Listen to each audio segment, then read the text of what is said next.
classy. Just start the stream with a giant yawn. That's always fun. And we are live, apparently.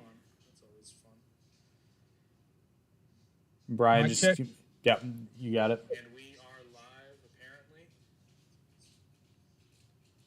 Sorry for the delay. Brian, Yep, we are solid. Welcome, everyone, to Down the Middle.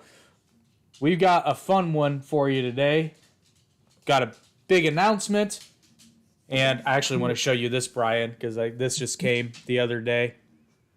That's nice. Got that made. And I'm going to get some made with our new logo, and I'll get you one, buddy. A little bit bigger but I felt it only appropriate to get one of the original done as well. Oh, yeah, that would be nice. Yep.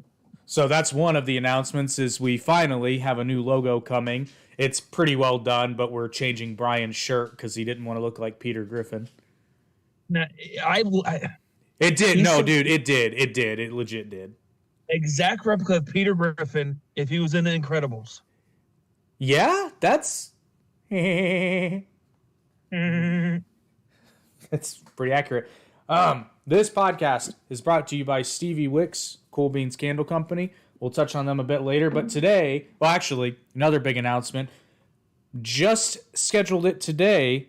We will be joined next time on the podcast, so in 2 weeks, we will be joined by the great Jason Maples. Now, some of you may not have heard that name, but others know very well who he is. He is would you consider, I consider him a regional promoter, yeah? Because he's not local.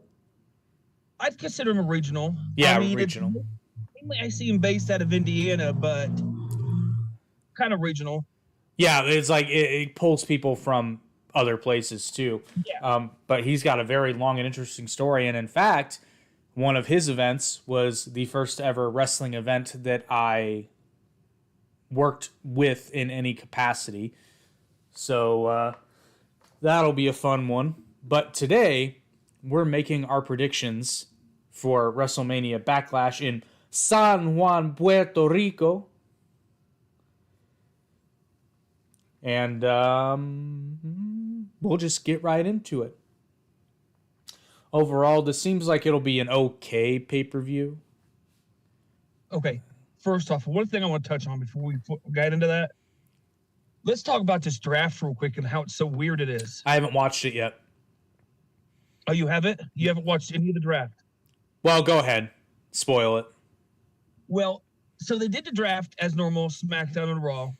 First off, RVD was out there reading off the card with one of the Freebirds. I think it was.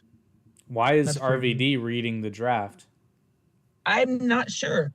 But the draft card was upside down and he was reading it. So either he was too high to flip it around and read it like a normal person, or he was reading this shit upside down somehow. Well, I mean, reading upside down is actually not, but you would notice it. Yeah. Like, that's... The draft itself went pretty accurate.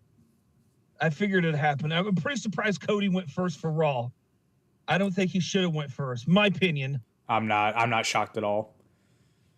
Because I think you can answer this. Is Roman Reigns going to be on SmackDown? He was first pick. Damn it. I was afraid of that. That means Cody's going to get their new belt, their new bullshit belt. Yes. And what the reason why I think he shouldn't have been number one is because they're trying to push Cody to build to finally get to it. And it's like, obviously you're putting him at the number one spot for Raw. He's obviously going to be going straight for that world title. And he's going to get that world title because who else? And I think that's a mistake. So in my opinion, he should have been I think he should have been like top 5. Well, if Roman's going to be on SmackDown, then Cody should have been on SmackDown. But so when Triple H unveiled the belt, I was actually excited because I misunderstood what it was. I thought it was just a new title belt to symbolize the unified, and for that I was very excited. And the wording was a little weird, but I'm like, okay, that makes sense because like it's no longer. This is what I thought. This is not what it was. I thought, okay, that makes sense because he said we will have a new world champion, and I'm like, okay, that makes sense though because it's no longer going to be the Universal Champion, which I thought when they first debuted that belt, I thought it was stupid. But then I come to find out that it's just another world title, and I was just like, they're going to put it on Cody. Yep. What they basically did was strip Roman from the Raw World title and hand him the SmackDown title because that's the title that he has almost 1,000 days on. Right, but it's still going to be the Universal title. Yeah. Which it's still kind of confusing in a way. And the belt itself, I like it. I like the belt. They pull a lot of characteristics from the original world title. But they literally took the world title, put it on the plate, and slapped that WWE logo on there. Yeah, if I was going to make any change, I would have made that, which it's not that big of a deal. I would have made the WWE logo a little bit smaller, but it's way better than the whole belt being the giant WWE logo. Yeah, but I still think it was a mistake putting Cody number 1. I think he should have been at least top 5 if that's what they were going to do and keep him on Raw. Because like they're really trying to push this story of Cody like trying to build and keep going and going to finally get that world title. And it's like, yeah, he's obviously going to go for the world title now because he's number 1. I personally think Gunther should have been Imperium should have been number 1 on Raw. I agree with that, but I just keep going back to like they've officially screwed up with Cody because Cody has to beat Roman for it to mean something. Yeah.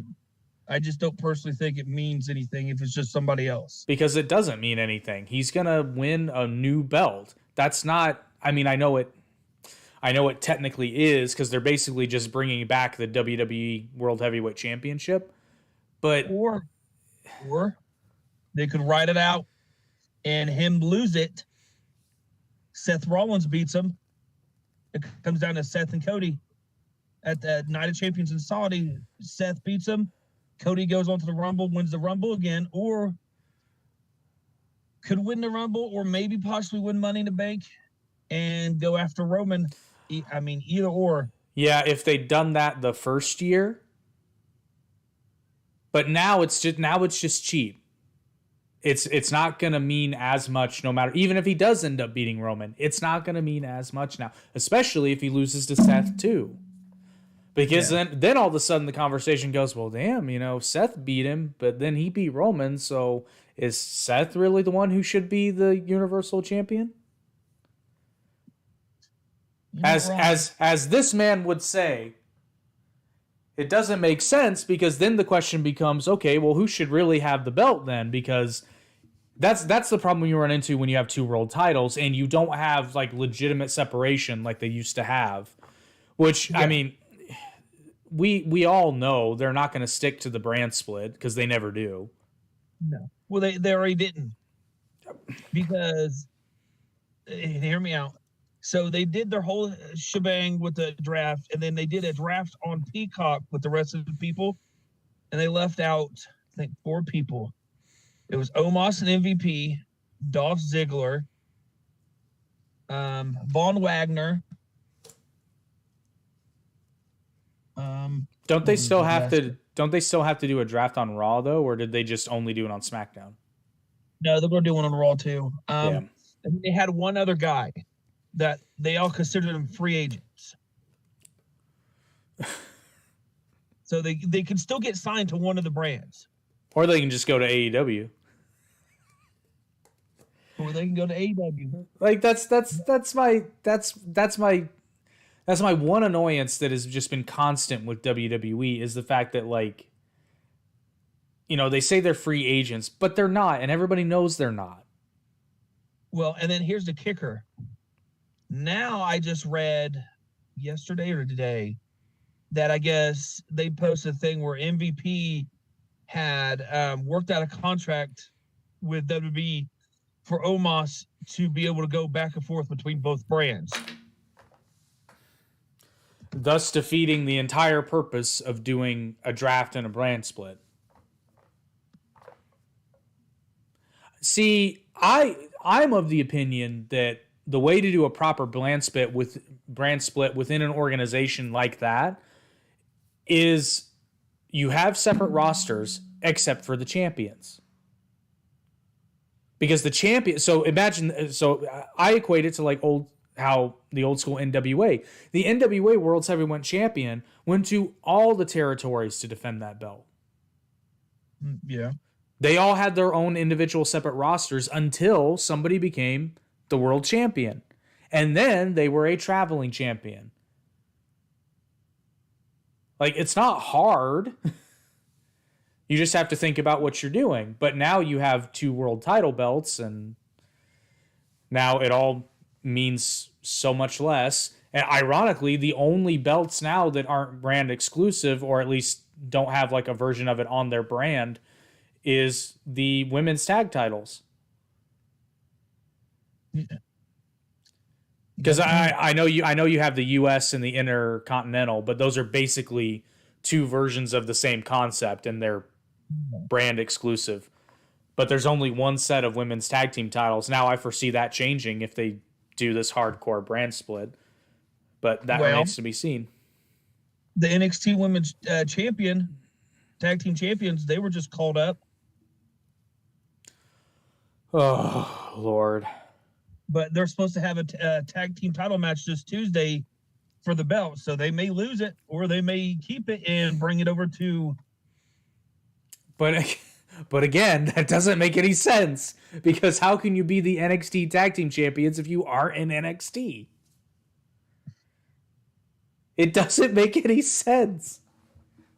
I mean, and before anybody said, well, Kevin Owens went on Raw. Yes, but he was still in NXT when he was the NXT champion. He punched up and went to Raw, but he was still an active roster. He was still on the NXT active roster. He was not on Raw or SmackDown. That didn't happen till after he wasn't NXT champion anymore.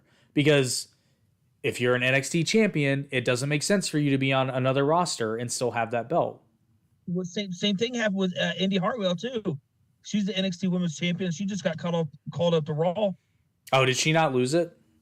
No, she still has it. Oh my God. I don't understand what they're getting at. It's like if you get called up from the minor leagues to the major leagues, you're not going to play in the minor leagues, whatever their like tournament is for the champion of whatever organization they play for. You wouldn't play for them anymore. Yeah. It doesn't make any sense. But I digress. See, now I'm just annoyed. Let's talk about Backlash, and I'll get even more annoyed. See, I'm torn on this because a lot of these are going to be really good matches, but they don't really mean that much in the scheme of things. But once again, as usual, when we go through a pay-per-view, this is the order of the match list that I have. I don't know that this will be the order the matches are in, although this would make sense. And we also don't know if there's going to be any surprise match, although given the fact that there's 7 matches on this card, I would say there's probably going to be at least one surprise pop-up match or segment. But the first one we have is we've got Matt Riddle, Kevin Owens, and Sami Zayn taking on the Bloodline, Solo Sikoa, and the Usos for some reason in a 6-man tag match. Not for the belts, obviously. So here's where and it's starting to happen slowly, just like I told you, the way the storyline was built up. The Usos has been losing. Singles and tags, they've been losing. And I think it's starting to digress where Roman and Solo is finally going to turn on the Usos. And, I see this being another match they're losing. Oh, I think so, too. I think they will lose. And I think Solo's going to be the guy to turn on the Usos for Roman. Yeah, I think so. I can see that happening. But I guess here's my thing.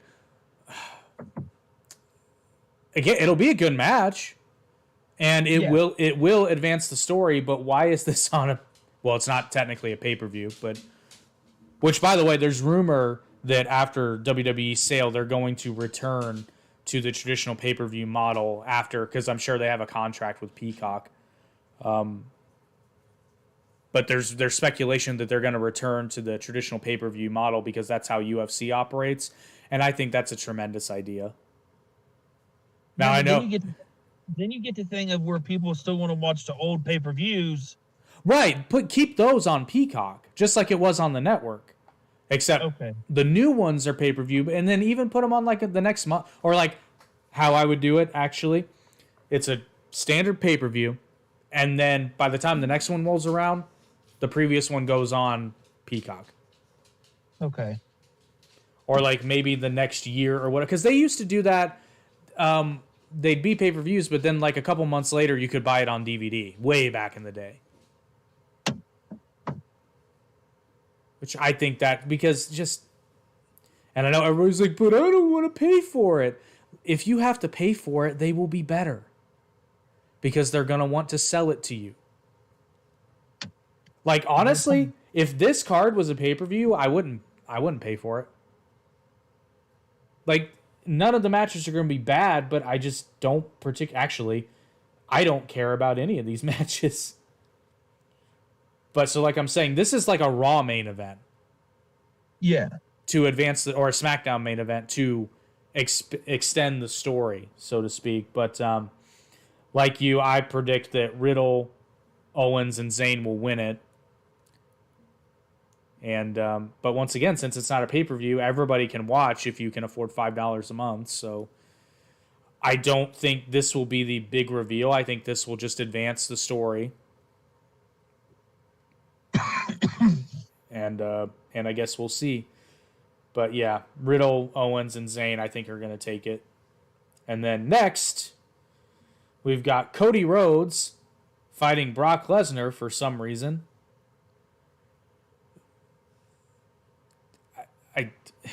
I don't understand why. I think it's their first time in the ring together. Okay, but again, why? Because Brock jumped him? Why did Brock even jump him? It makes no sense at all. I'm not quite sure either. Well, it also doesn't make sense for Cody because he's on a mission, and this is purely a distraction. There's no reason for Cody. Like, again, if this was a real fight, there's no reason Cody would need to risk injury by getting in the ring with Brock Lesnar. There's nothing to gain and everything to lose. Okay, he beats Brock. Well, then the question again becomes, okay, he can beat Brock Lesnar, but not Roman Reigns, and I know Solo Sikoa cheated. I know. But well, Brock couldn't beat Roman. But even more the reason. So Brock couldn't beat him, so if Cody beats Brock, then it's like, well, why didn't he beat Roman? They're not thinking about this. And again, I know that they cheated, but it just doesn't make sense to me. Do I think it'll be a good match? Yeah. But once again, if this were a pay-per-view, I wouldn't pay to watch it. I'd just read the results and be, oh, cool, Cody won or Cody lost. But I think Brock's going to win because they're on this whole kick Cody while he's down streak. I think I do agree with you on that. I think Brock's going to be the one. I think Brock will beat him also. I think they're just pushing so hard of Cody trying to be built by all these stepping stones to finally get it and get that payoff for Cody. Which, again, I said before and I'll say it again, they've already ruined it. So even if and when Cody does win the belt, it's still going to be because they already built him up. They've already done all this, and then they took it away, and now they're going to do it again, except it's just it's just ick. Like, they would have been better off if this was their plan. They would have been better off just not having Cody win the Rumble. If they wanted to get Roman to 1,000 days, they should have just done something different. Yeah. I'm not sure where they're going with it. I mean, I think you're right. I think they're building him up to ultimately win, but they've already built him up. Like, if he'd won at WrestleMania, that would have been perfect. It would have been perfect. But, and I understand why they want Roman to get to 1,000 days, but if that's your goal, Cody can technically win the belt anytime as long as you don't screw it up. But to me, they've already screwed it up. I mean, they could probably fix it. It's just it's gonna be rough trying to fix it. They can fix it, but I guess my point is, and they probably will fix it, but it's still not going to be as good as what they built before. Yeah. Because unfortunately, even in a fictional sport, wins and losses still matter. But next, and I know why this match is happening, but we've got Rhea Ripley defending her SmackDown Women's Championship against Zelina Vega, which, don't get me wrong, I like Zelina Vega.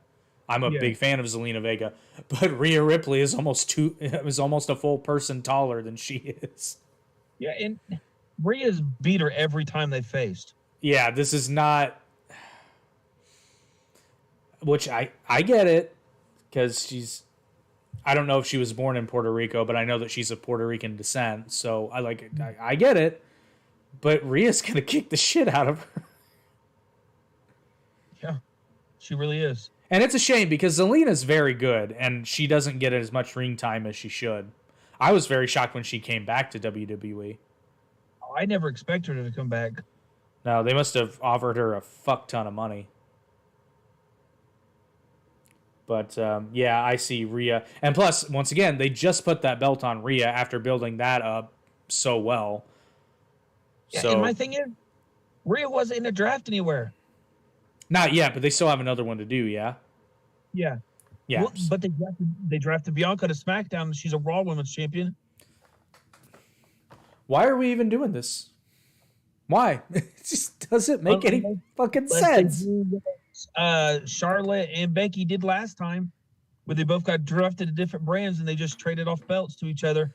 But once again, it cheapens the belt. Like I guess you can do it, but I'm going on a long diatribe here, so bear with me. But so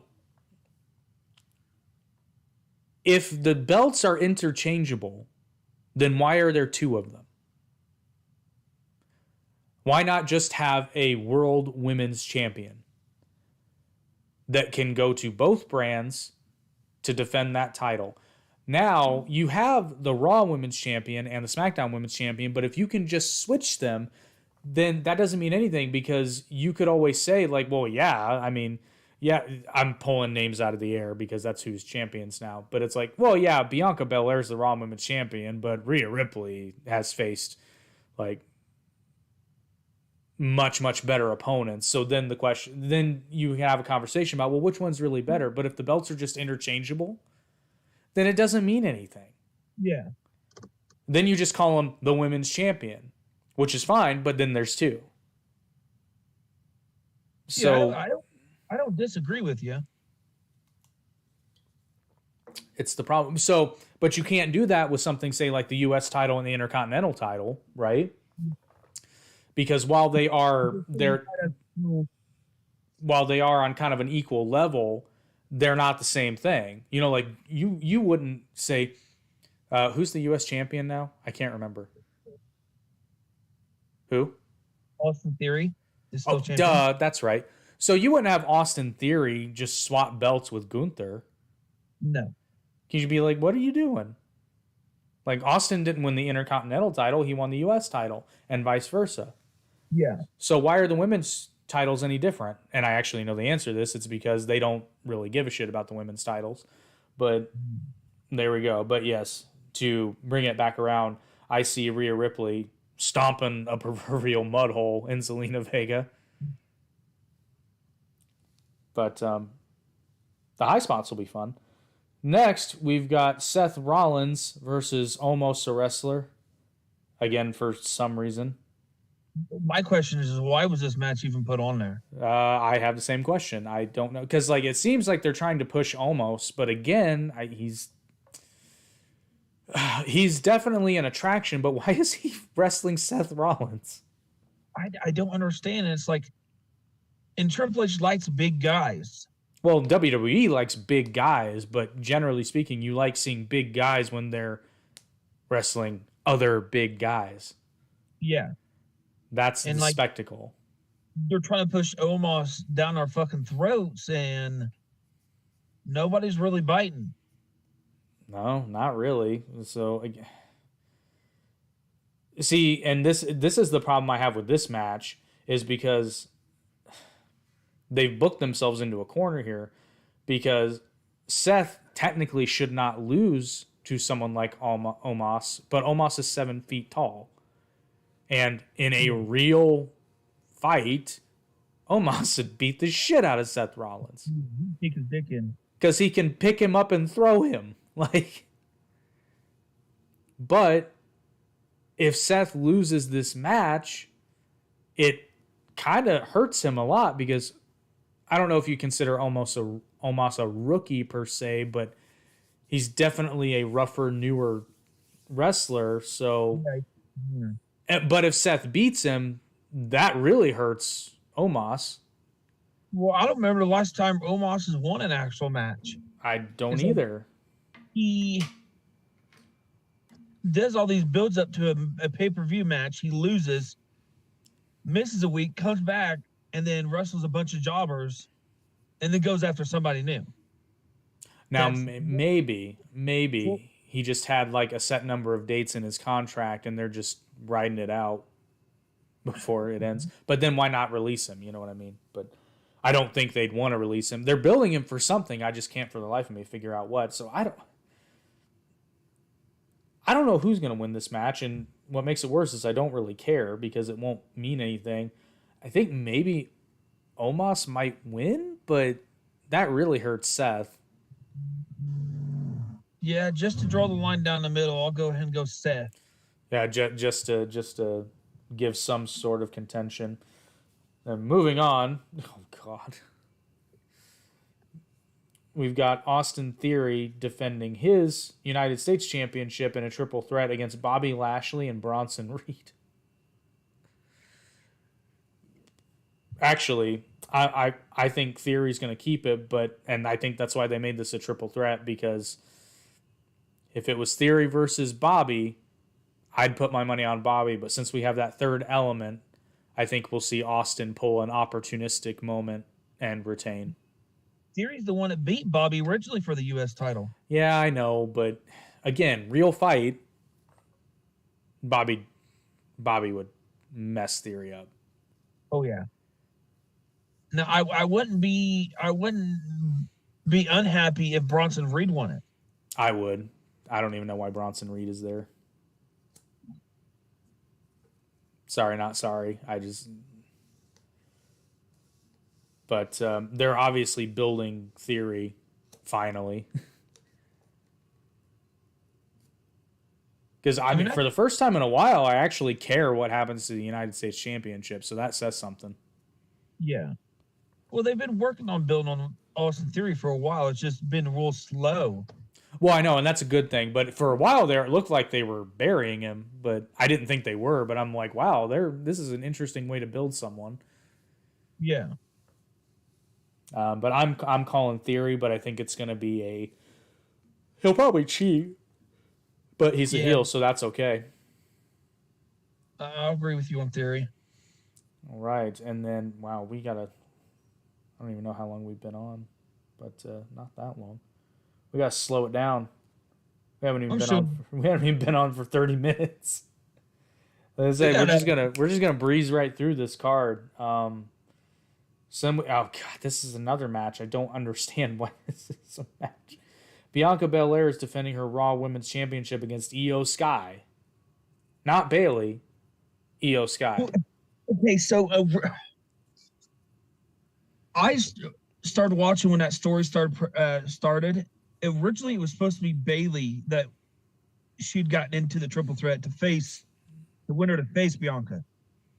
Well, Io and Dakota Kai had a fit about why wasn't they in the match either. and Bayley was only worried about herself. Well, I guess Bayley got it worked out for Io to be in it, and Io won it. So that's why Ia's facing her. And So wait, is that in storyline or is that legit like backstage drama? That's storyline. Okay, I thought so. I just wanted to make sure. But again, it doesn't make any sense because it's completely against Bayley's character to get someone else in a championship match. Well, I think they're going to turn Bayley back face. Why? But I don't think she's going to go back to the wacky inflatable two-mans. No, she's not. But well, and I thought turning her heel was a mistake because, and I'm like I seem to be like the only one that thinks this. I don't think Bayley's a particularly good heel. She's entertaining, but I don't actually get her heel persona. To me, is really overacted, and it comes across. She's like a new mom heel. Yeah, but it comes across as so phony. Yeah. So I wasn't a fan of it, but I don't know, a lot of people I guess like it. But yeah, she does have that Karen haircut, and yeah, I think they're starting to slightly digress, and I think because they just got moved to SmackDown, and I think they're going to turn Bayley face, but not necessarily feud with Damage Control. But at some point they're going to be at odds. But here we go again. So without Damage Control, what are Io Sky and Dakota Kai going to do? Because they're not going to stay a tag team because Bayley was the common thread. Yeah, I'm not sure. It's just, maybe they got something cooked up, but again, this match is like a Raw match. Like this is not a pay-per-view match, and that's a shame because it's gonna be good. Yeah, and when I say it's not a pay-per-view match, I don't mean a pay-per-view. If they built this up properly, this would be a hell of a match for a pay-per-view. The booking's just not there. Because Io Sky's incredible, and Bianca Belair has shown that she's one of the best.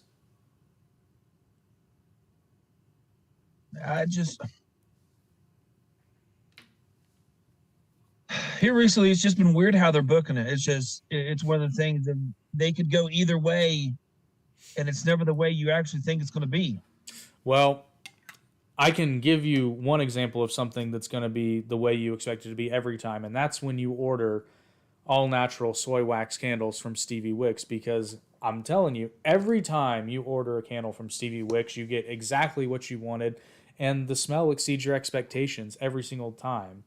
And particularly, they've got a lot of exciting new things coming out now, unlike WWE. They're things that you're actually excited for, including their spring candles, which this is one of them right here, the fresh lilac and the purple color.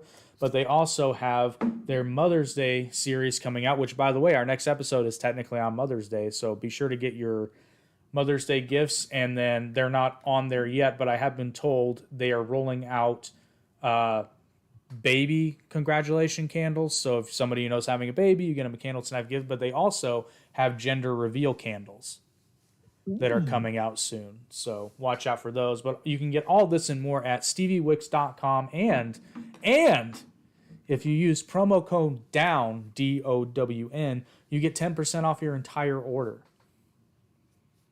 So make sure to visit steviewicks.com. Get your mom a candle for Mother's Day. It's the least you can do, you ungrateful prick. And you'll even get 10% off, so you get a discount. Don't be that cheap. Get your mom candles, steviewicks.com, STEVIEWIX.com, and get exactly what you're expecting. For the price of a WWE pay-per-view, actually for a lot less than a WWE pay-per-view, you can get a candle that will actually make you happy.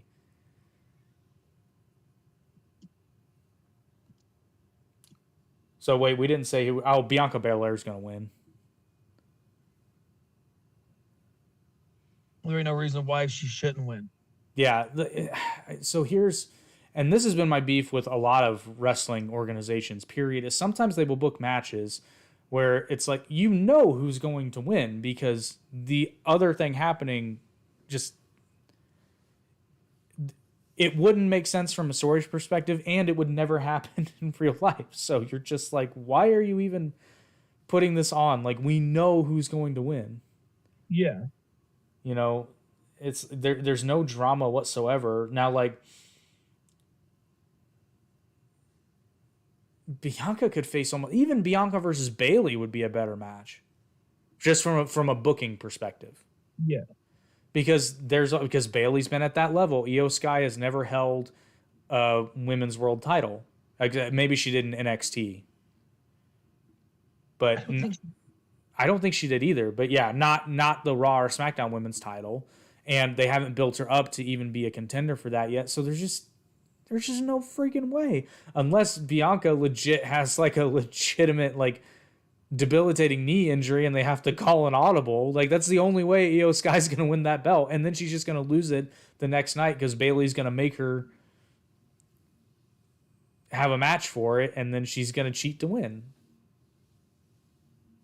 So if you wanted to put the belt on Bayley, you could do that, but then it just makes sense to have Bayley in the match. Yeah. It's a stupid. So did you have something else to add? No, I was good with what I said. Okay. So before we get to the main event, which this probably is the main event, which don't get me started on that. But before we get there, while we're talking about the subject of a draft, are you familiar with the news surrounding the new AEW wrestling program that's supposedly in the works? So I've heard a little bit. I don't know much about it. It's, from what I understand, what everybody's been talking about. It's a new 2-hour wrestling program on Saturdays called AEW Collision. On Saturdays? Apparently, that's what I have read. Now, when I heard that news, my first thought was, what are they doing with Ring of Honor? Why is Ring of Honor not getting on television? Yeah, I figured they'd worry about Ring of Honor getting on television before they start another. Yeah, I'd be much more concerned about getting Ring of Honor on television than another AEW show that people won't watch. Because I mean, look at the Rampage numbers. Like, nobody's gonna watch this. They got Rampage. They got Dynamite. They got Dark. They got. Well, I'm not even counting the internet shows. I'm talking about just what's on TV. Oh, okay. Yeah, but you're right. They have Dark and Dark Elevation, but those are online. You can watch those whenever. Like, I don't really count those. Those are kind of, and actually they have their place because that's a good place for not lesser talents, but less well-known talents to kind of show. It's kind of like a showcase program. Like, the super nerds will watch it, or, you know, if they advertise like, like if they advertise CM Punk or somebody like that was going to be on Dark, my first thought would be why, and then like, well, I'm going to watch it. Yeah. But speaking of CM Punk, I'm going to hit on CM Punk. Oh no, we were going to go there, but yeah. So AEW Collision. I'm again now. So actually, this does tie into CM Punk. You just reminded me. Now, there's speculation that the reason that Tony Khan is making this an AEW program is because, this is pure speculation, I don't know this, but there are whispers that they're going to split the AEW roster, and Collision will be essentially the CM Punk centered program, and Dynamite will remain mostly like showcasing the Elite. Now, if that's true, once again, Tony Khan, you're going to put a new television series on TV so that you can have your cake and eat it too, so that you can have CM Punk be on TV again, but it won't ruffle the feathers of the Elite. Really? If that's true, that's fucking embarrassing. Yeah, somebody has to be sucking somebody off to get him really on TV still. Well, no, it's the fact Tony Khan's scared to stand up to his employees.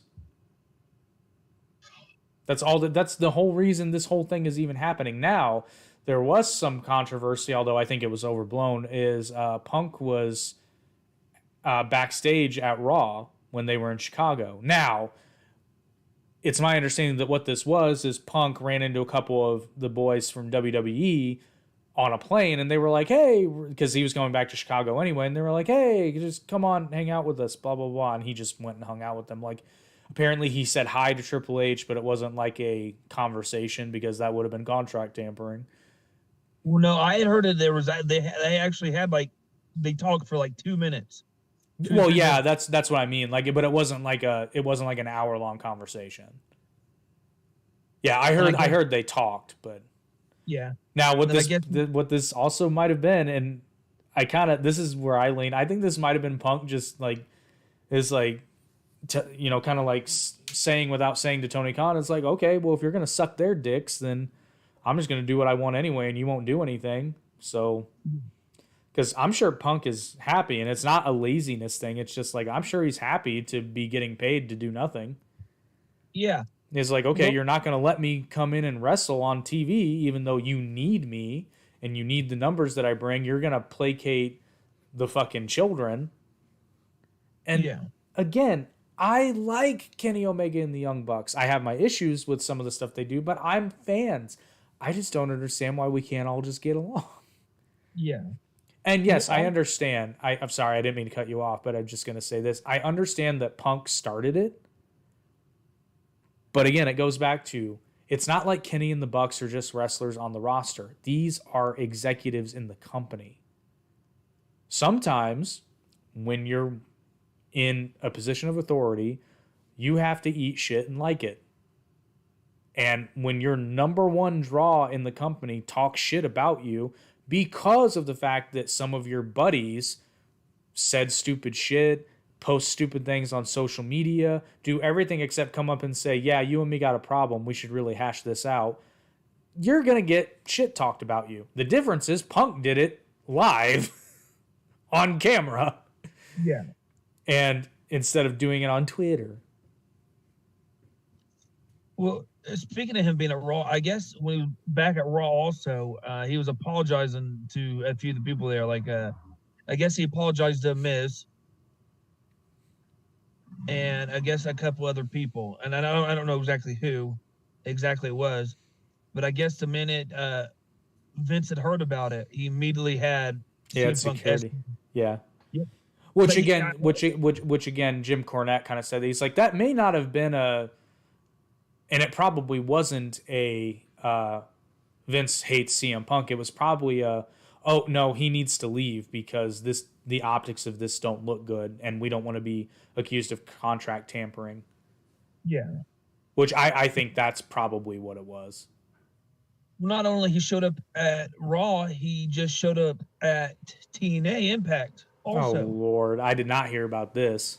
Yep, he was there for TNA also because I guess they were in Chicago. Well, he's got friends that work there. Yep. And Trinity came back. She's an Impact. I did see that, and wow, how the mighty have fallen. Why didn't WWE scoop her up? I mean, not WWE. I'm sorry, AEW. I'm not sure. Just although like, maybe she's not interested in going to AEW. Well, just like Sasha Banks, she lost her title already. No, maybe they are going to AEW. I don't know. And then I guess Joey Janela posted something on Twitter basically saying if CM Punk was to show up to GCW, he has to watch all the Rocky movies first. No, I get the joke, but it's not funny. Because do you understand the joke? Not really. Okay, so God, this is so stupid. So actually, it's funny because it ties into this podcast. So do you remember when I was going on my rant about why they were doing the booking of Moxley and Punk the way they did it, where like Moxley beats him for the belt on free TV, and then 2 weeks later, Punk beats him at the pay-per-view? I said this doesn't make any sense. Well, apparently, this was Jon Moxley's idea, and he wanted to do a Rocky 3 sort of thing, which I get where he was coming from. They didn't have time to do it. They had 2 weeks. And apparently what happened was Punk said, and this caused drama in the locker room, I guess. Punk said to Tony Khan, allegedly, he said, look, I think it's a stupid idea. It doesn't make any sense why he would beat me, and then 2 weeks later I beat him at the pay-per-view. It doesn't make sense for me to wrestle him for the title before the pay-per-view. Yeah. But if you want to do it, I will do it because it's your company. That is allegedly what he said from indirect sources from that I've heard from the Jim Cornette Experience. Huh. But when I heard that, I was like, "Oh my god, that makes so much sense. Why that stupid thing happened?" So that's what and apparently Moxley, which I heard this, Moxley was on his wife's podcast, The Sessions, and he was like, he's like, "I thought it was a great idea," and I'm like, "No, it was a pretty stupid idea. If you had months to build that up, then it would have been a great idea." But because it was a whole Rocky 3 Clubber Lang thing. Punk was allegedly like, "No, I've seen Rocky. I get it. It's just stupid." Did not know that. Yeah, so that whole like, oh my god, this is why I criticize Tony Khan more than anybody, because it's like, dude, run your ship, man. You had a plan. Don't let people insert. If it's a good idea, great. Like, be receptive to ideas. That's a good thing. But you don't have to do it.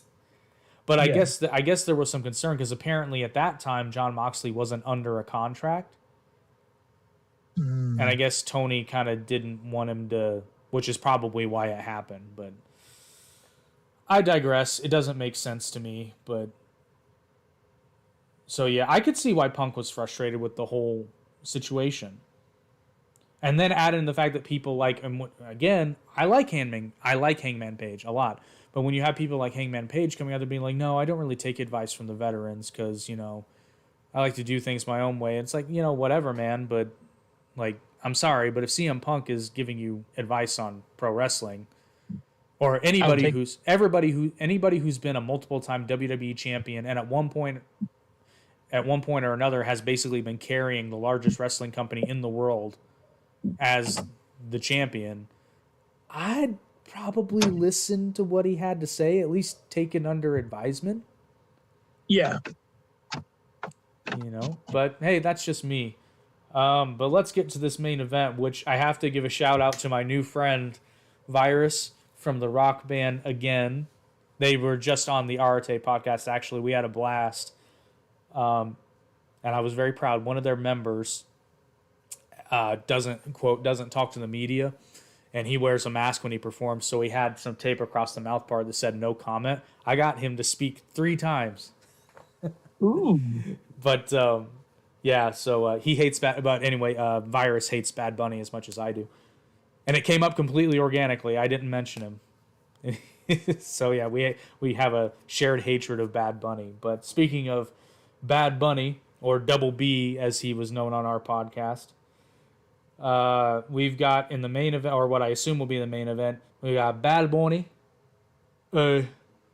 versus Damian Priest in a San Juan street fight, which is just like any other street fight. It's just in San Juan. So what I don't understand, why Bad Bunny's there, why this match is happening. I thought it was supposed to be a tag. Apparently not, although they might change that. And I kind of think they should, because this could look really bad. Again, Bad Bunny has impressed me. I will give credit where credit's due. But I think that's largely been like because The Miz carried him, because other people have helped him in the... And it makes sense. Bad Bunny is not a professional wrestler. So I get it. He's also not a freak athlete like Logan Paul. No. But I think having a singles match might be a bad idea. It might look a little bit too similar to Kota Ibushi and the Blow Up Doll. Now, I fully think that Bad Bunny's been training and been practicing. But to carry... And it's probably a street fight because they can just make it look like a fight and you won't have to do as much in the ring. But I think that's going to end up being a really piss-poor looking match. No, I'm not sure. And like I told you when we found out the minute Bad Bunny was supposed to be at WWE Backlash in Puerto Rico, I'm like, Bad Bunny's going to have a match. We know it's going to happen. Oh, yeah. Bad Bunny's going to win. No. Yeah. No. Okay. Okay. I want Damian Priest to win. Hang on. Back up 1 second. So the only way Bad Bunny is going to win is if, one, they make it a tag, or B, since it's the street fight, somebody helps him win. He's not going to beat Priest clean. No, I don't think it'll be a clean. I don't think it'll be a clean win. Okay, in that case, I agree with you. Bad Bunny will probably win, but he's going to cheat because Ray or somebody's going to help. Hell, the entire LWO is going to help him. Yeah, that's what's going to happen. And I'll come to the LWO thing after we're done with this, because there's a lot of heat going on behind the LWO thing. Ooh, do tell. So Chavo is throwing a fit about this whole LWO thing. I guess he was doing a virtual signing, and I guess it got brought up somehow about the LWO and Eddie being Eddie being one of the originators of LWO, and he's pretty shitty because they're using part of the Los Guerreros theme song for it, and he was part of it, and he thinks that they're ruining the name of the Guerreros because it was a Guerreros group. Oh, I don't know about this. So basically, Chavo Guerrero Jr. is turning into the John Leguizamo of the wrestling world. Yes. He's having a fit because he's not getting any royalties, because the way it seems, this is just the way it seems. Don't know if that's true. Seems like he's having a fit because he's not getting royalties because they're using the Guerreros culture or name because they're the one that put it on the map. Well, let's look back at history, because history has a way of revealing the truth. The original incarnation, which was actually in WCW, consisted of Psicosis, La Parca, Hector Garza, Juventud Guerrero, Rey Mysterio Jr. Wait, their main... Oh, I'm sorry. No, Rey Mysterio Jr. was not in the original incarnation of the LWO, and Eddie Guerrero. Eddie's the one that started it. Right. Now, it's funny because apparently it was originally supposed to revolve around Conan, but Conan joined the NWO Wolfpack, so it was given to Eddie. Chavo Guerrero Jr. was not included in the stable, actually. Now, because of the music. Well, okay, so then we get to WWE, right? In 2001, they got the LWO trademark.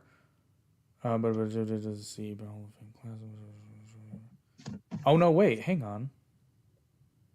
I thought they did something with it in between. No, but apparently they just brought it back. No, the LWO was only a thing in WCW. Oh, you're right. Yeah. Okay. I guess they hinted at it, but yeah, I guess they just brought it back. 20 years. Yeah, 20 years later. So, okay, so literally nobody in any way, shape, or form, with the exception. Okay, I can. But I mean, they can. They own the trademark. It's theirs. So, yeah. So Chavo has become the John Leguizamo of professional wrestling. He's just being a big fucking baby about it. But at least they're Latino. Yes. They don't have somebody like Damian Priest a part of the group. Well, Damian Priest is Latino. So he could. That. Do what? I didn't say that. He didn't say that. About? Well, no, for those who don't know or forgot, Damian Priest was Punishment Martinez when he was in Ring of Honor. And it's really funny because this happens to me a lot. I didn't like the name at all, but I saw him in a random Ring of Honor TV taping, and I was like, "Wow, I hate the name, but man, he was new at that time. He hadn't been around in Ring of Honor very long, but I'm like, man, that guy is going to be good." And then he came to NXT, and I was like, Damian Priest is such a better name. Yeah, such a better name, and man, he's legit. He's one cool motherfucker. Yeah, so I'm glad that he's made it to WWE and has been as successful as he has, because he's damn good. But I want Damian Priest to win this match, because just I can't imagine losing a fight to Bad Bunny, and how embarrassing that would be. Hey.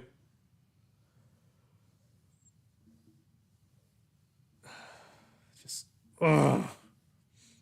But I'm also looking forward to the prospect of maybe I'll get to watch Bad Bunny get hurt.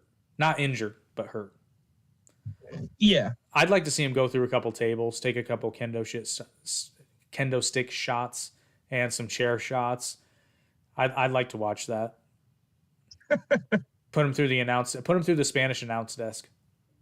That'd be hilarious. I forget which WrestleMania it was, but I remember they went through like 4. They took out the Spanish announce desk, and I think they took out the German, and then they took out another one. I can't remember who the third one was. I was like, damn, poor international broadcasters are getting screwed. You know, okay, speaking of that, I'm really upset Funaki's not part of the... He's not part of the Japanese voice? Oh. What? That's some bullshit. And he was always a part of it.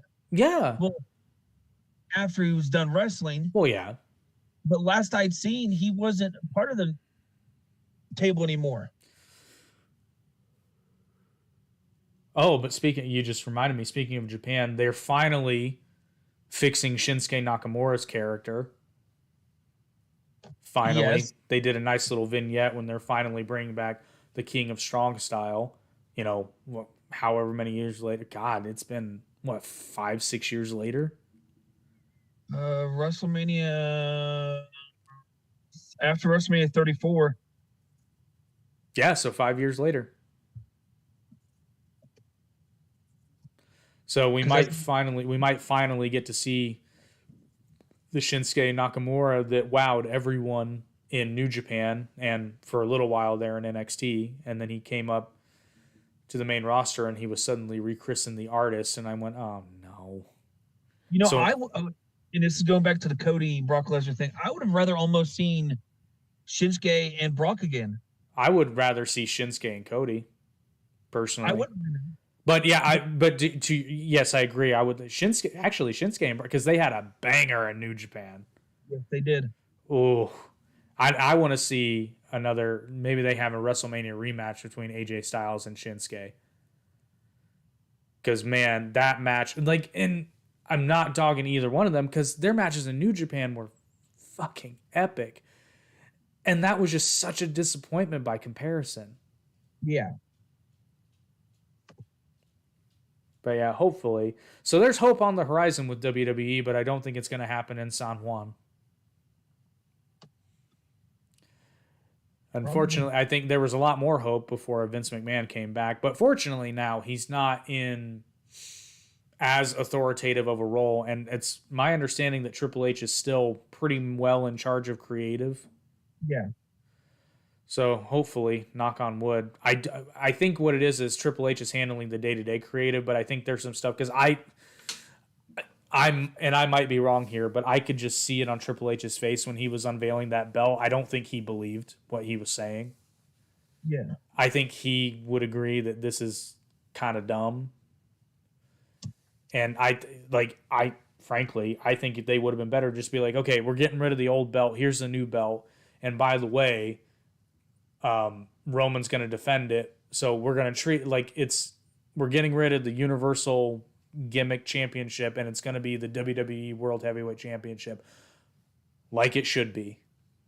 Yeah. But I don't know. We shall see. I hope they do get rid of that eventually though. And then, this might be just some really long convoluted way to eventually unify the belts, but then why not just unify the belts? Yeah. Just say whoever wins it next, whether Roman retains or not, you're getting a new belt. Just, I don't know. But I think this pay-per-view will be it'll be a solid C. I think it's obviously going to be what it's for. And I don't think it's going to be anything like crazy unless we see some kind of huge return or something. Which may be. I mean, it's not. I don't know who would be beneficial to return somewhere like Puerto Rico unless it's Carlito. But I don't know. I don't know. It don't make sense to me, but I've been wrong before. I mean, I wouldn't mind seeing Conan show up. Conan's, well, yeah, that's true. But Conan's not really. Conan's more of a, well, he is a Mexican wrestler, not so much Puerto Rico. But I mean, as far as WWE is concerned, I'm sure they're like, well, a Latino's a Latino. You know, I personally think they should have had Conan bring back the LWO for. That would have made a lot more sense, actually. But Conan may not want to be on TV every week, so who knows? I mean, he may not. I mean, and that's good for him, but Actually, no, I don't think he can because I'm pretty sure Conan still works for AAA or with or. I'm not sure. I know a couple of years ago I was watching Wrestlemania and he was in a match and like, damn, good job. I'll give you points for longevity for sure. He was wearing a Donald Trump shirt. It was, oh man, it was funny. I was like, wow, that's gonna get you a lot of heat in Mexico because this was in 2019. Okay, so it was more than a few years ago, but I found it funny. Well, you have any additional thoughts on WWE Backlash? I do not. Well, then I guess we're done here. I think that's kind of how it's going to feel at the end of Backlash. It's like, well, I guess we're done here. Yeah, man. Somebody scrape Bad Bunny's remains off of the floor and let's get the hell out of here. I mean, we're going to get a Ted DiBiase thing where he goes to the back. He goes, that referee fucked on me. I love that story so much. And Vince just Where's that referee? He's trying to fuck on me.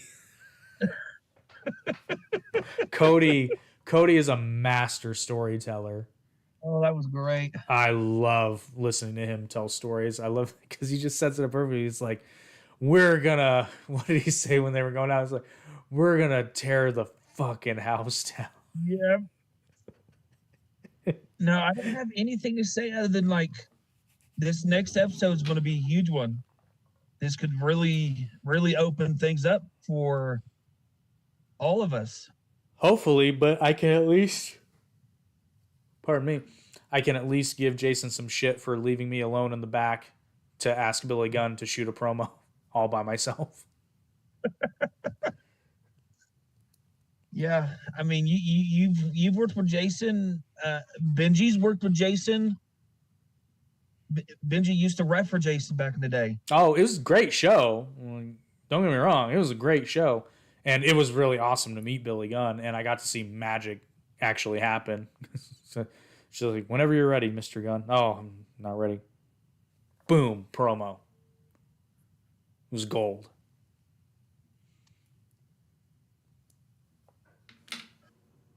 Well, I guess that'll wrap it up. Everybody, enjoy Backlash next week. And remember, get your Stevie Wicks candles before Mother's Day. But, I mean, you can get them after Mother's Day if you want to, if you just want to be a bad child. But we'll always be there for you to get your mother late gifts. They'll always be there, not us. We'll always be here to talk about wrestling. Yes. But we'll always be here to bitch about wrestling. I'm trying not to bitch, but they're not helping me with that because they keep doing stupid shit.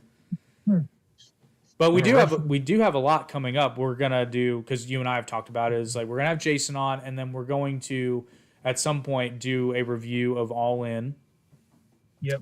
Which that's news. All In London is coming up for AEW. So I hope they bring All In back because now they own the trademark since Tony bought Ring of Honor, and then we're gonna have to adjust our card, but we are gonna do that free pay-per-view, the Forbidden Door AEW WWE show. Revise it. Yeah, because a lot has changed actually. Yeah, and that's gonna be a long process. Yeah, it's gonna be a long process for me, and that's gonna be a long process for you. That's gonna be a long process for both of us at the same time. But it'll be fun. So much. We're going to do that. But a lot of exciting things coming up. So be sure to like, share, and subscribe, and hit that notification bell so you get notified, although it's every other Sunday at 6. So 2 weeks from now, May 14th, will be when we have Jason on, and then we'll keep trudging along. But yeah, sure. And check out the shorts, like all the videos, support the podcast, and if you prefer to listen to it rather than watching, and check it out on Spotify, Apple Podcasts, Google Podcasts, Podcast Addict, Amazon, Audible, iHeartRadio, all that good stuff. Basically, wherever you can listen to your podcast, we're probably on there. Tell your brother, tell your sister, tell your mother, tell your father, tell your pet goldfish. You should play it for your pet goldfish, because I hear it sounds even better underwater. So you should just go to your bathtub and hold your head underwater for the full hour to fully experience down the middle. You're going to be down in the middle. You stay under the element. It's implied that you should get a snorkel. You don't want to kill yourself. I mean, you could take like 2 straws and just shove them in your nose and just let them out. Yeah, you can walrus it. But anyway, that has been Down the Middle. Thank you for watching. We will see you next time. And as always, watch wrestling. Unless it sucks. Unless it... What? Yeah. What? Yeah. Unless it sucks, then don't watch it. Send a message. Now go home. Go away.